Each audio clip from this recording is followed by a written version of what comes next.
I am Ethan Smith, a designer, builder, programmer, driver, and team exhibit presenter. Hi, I'm Nathan Heinger. I'm a programmer, marketing team member, spotter, and builder. I'm Aiden Jennison. I am a designer, a builder, and a driver. Hi, my name is Alex Cook, and I am a designer and a driver. The first objective is to collect all of the cells on the course. We wanted to be able to collect up to 9 cells in one trip, and considered several options that could be effective. The option that became obvious was a bulldozer-type collector. Ethan placed 2 metal pieces onto the front of an old robot and was able to collect 6 blocks on the first try. Once that was achieved, the use of metal pieces was selected, and the only thing left for this part design was size. The length of the collector was determined by the metal pieces best allotted for this season. We were given a 12 by 12 inch square of aluminum, so each side on the collector is 12 inches long. Because we did not have enough aluminum to make the back of the collector, we used black PVC instead. The collector is too long to stay down all of the time, so we made it rotate up and down. The second objective is to carry stacks of cells from the F7 square, or the spotter testing area, to the different isolation frames and platforms. We wanted to be able to take at least 3 blocks at a time. I created a sliding pitchfork right after the challenge was given to us at kickoff, and Alex drew the same design in a different room. The third objective was achieved in conjunction with the second objective. The difference between Aiden's model and Alex's design was that Alex included a piece that held 3 blocks in one simple vaccine, and then had a second side that held the same. Though we considered many other ideas, we decided to test this collector. We first created a model that gripped 3 blocks on each side, and then quickly added metal pieces to carry the simple vaccines.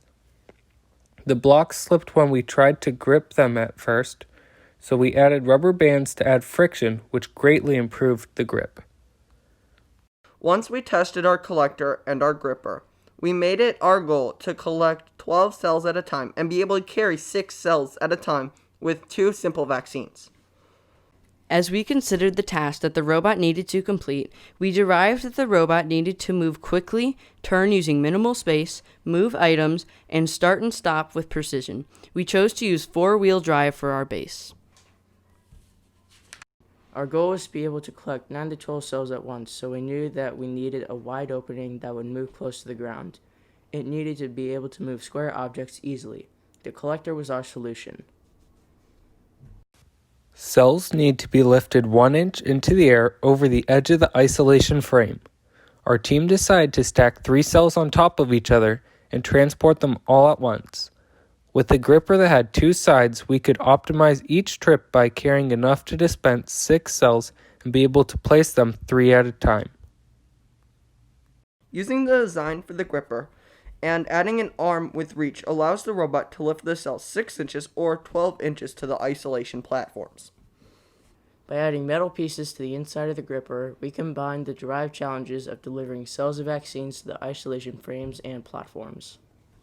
Isolation frames are an obstacle on the field. We use the collector to move them to the side until they are needed. If isolation frames need to be moved to a certain area, there are 2 hooks at the front of the robot that can deliver the frames to where they are needed. Every driver drives differently, but all drivers collect the 9 cells first, as shown here. Now the driver is driving to clear and collect the cells from underneath the high isolation platform. Now he brings these cells with him to collect the 6 cells surrounding the low isolation platform. Then the driver brings these cells to be tested at F7.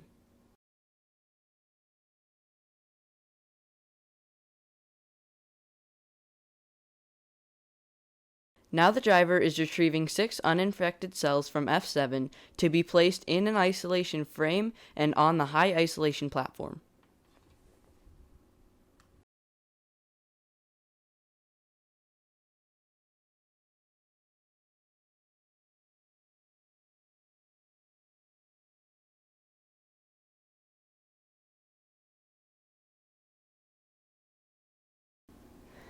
Then he returns to F7 to pick up the 3 infected cells. The driver failed to pick up the 3 infected cells on the first try, so the spotter rescanned and restacked the cells for the driver. After the driver places the 3 infected cells, he quickly returns to a dropped uninfected cell to place it into an isolation frame with the little time he has left. This diagram shows the major components of our robot and the motor, servos, and gears that make them move. Prototyping is a huge part of Royal Technic Robotics. Immediately after the kickoff presentation began, we began brainstorming and mind mapping. This year, Aiden began by creating a model. Initially, I considered a scoop to pick up the cells, but I changed that idea because I wanted to be able to retrieve them from above. Then, I wanted to be able to pick up 3 or more blocks. While I was creating my model, someone suggested that I make 2 sides that open and closed independently. I considered the 3 to a box rule, and so I wanted to hold 3 cells in one gripper. I wanted to conserve servos, so I chose to make a 2-sided gripper using 2 servos and left 2 servos for other needs. I wanted to add a vaccine for each set of 3 without needing to use another servo or motor, so I extended the gripper to place a vaccine in the back of the gripper. Many other ideas are shared and tested. Some get used, and others get saved for a different year. Ideas that could have worked for dispensing the vaccines included several models made out of 2-liter bottles. They all worked effectively, but they all needed a servo, and we decided to go with the option that did not require any additional servos. Royal Technic learns from past experience. Older students teach newer students the lessons learned during past seasons. Last season, we used a double gear reduction because we needed to lift and move many objects and have a large range of motion. This year, the objects we need to move are fewer and smaller. We wanted to simplify our designs, and so we chose to use a single gear reduction mechanism. In the past, we've had balance issues with the robots. We decided to use the motors to balance weight distribution, so we could locate the 2 small motors towards the back of the robot.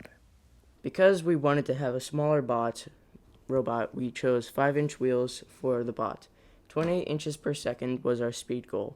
Once we knew those measurements, we were able to calculate the gear ratio of the drivetrain using the equations on the PowerPoint. We wanted to be able to lift 9 pounds, and so we chose gears that allow for that amount of lift. At this point, in order to determine gear ratio, we also had to have an idea of the length of the arms. Knowing that we needed to lift the cells onto the high isolation platform and that it is 12 inches off the ground, we knew we needed arms that were approximately 16 to 18 inches long. This length needed to include our gripper. The equations listed on the PowerPoint were used to determine the gear ratio for the arms. The gripper is capable of moving up and down. In order to calculate the gear ratio for the movement, we used the formulas listed on the PowerPoint. The gripper opens and closes using rack and pinion. In order to calculate how much it needed to open and close, we used the formula on the screen. Here are the design specifications for our robot. Our robot is smaller than in previous years. It is quick and accurate. It works well on the course and is only limited at times by the size of our collector. Driver preference is a major factor in how we program our controller. Remote control must be held vertically as it will disconnect if held horizontally to the waist or below the waist. The drivers requested a tank drive. They also requested that arm up and down be on the right side, or button 6, and the collector up and down to be on the left side. The arm connected to the gripper needs to be on the front of the robot, so forward needs to be moving from that position. The controller needs to be sighted as the robot is sighted. Right wheels controlled by the right side of the controller, etc.